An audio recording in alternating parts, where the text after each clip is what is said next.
የሁለተኛ ቆሮንቶስ ምዕራፍ 2ን ከቁጥር 5 እስከ 11 ያለውን ክፍል በምንመለከትበት ጊዜ ሐዋርያው ጳውሎስ ለቆሮንቶስ ቤተክርስቲያን አማኞች በደለኛን ይቅር ስለማለት ወይም በአጭር ቃል ስለ ይቅርታ የጻፈላቸውን መልእክት በግልጽነት እናገኛለን።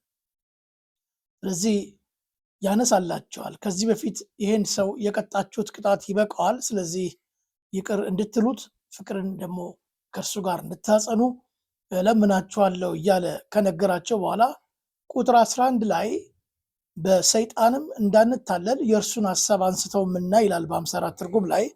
በአዲሱ መደበኛ ትርጉም ደግሞ እንደዚህ ይላል፣ ይህንንም የምናደርገው ሰይጣን መግቢያ ቀዳዳ እንዳያገኝ ነው፣ የእርሱን እቅድ አንስተውምና ብሎ ይናገራል። ይህን የምናደርገው ለምንድን ነው ይላል? ሰይጣን መግቢያ ቀዳዳ እንዲያጣ ነው።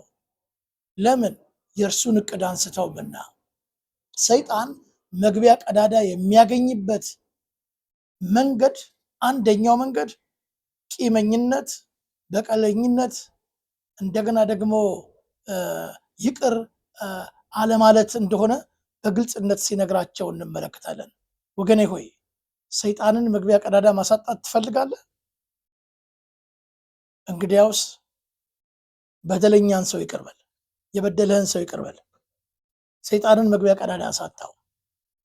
ሰይጣን መግቢያ ቀዳዳ የሚያጣው በደለኛውን ይቅር ስትል ነው።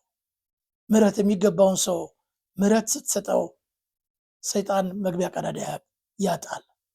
ስለዚህ የእርሱን እቅድ የሰይጣንን እቅድ ሳንስት መግቢያ ቀዳዳ የምናሳጣበትን ብቸኛ መንገድ ጳውሎስ ሲመክረን በደለኛውን ይቅር በሉ ነው የሚለን። ስለዚህ ወገኖች ሆይ ዛሬ በህብረቶቻችን መካከል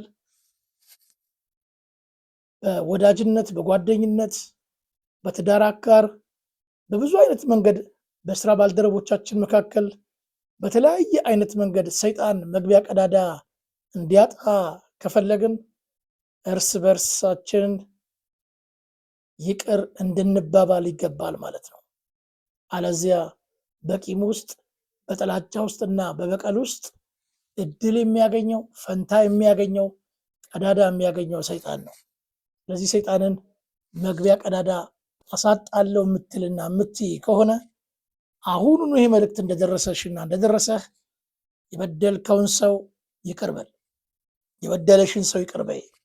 ያኔ ሰይጣንን መግቢያ ቀዳዳ ማሳጣት ይሆናል ማለት ነው። ተባርካችኋል።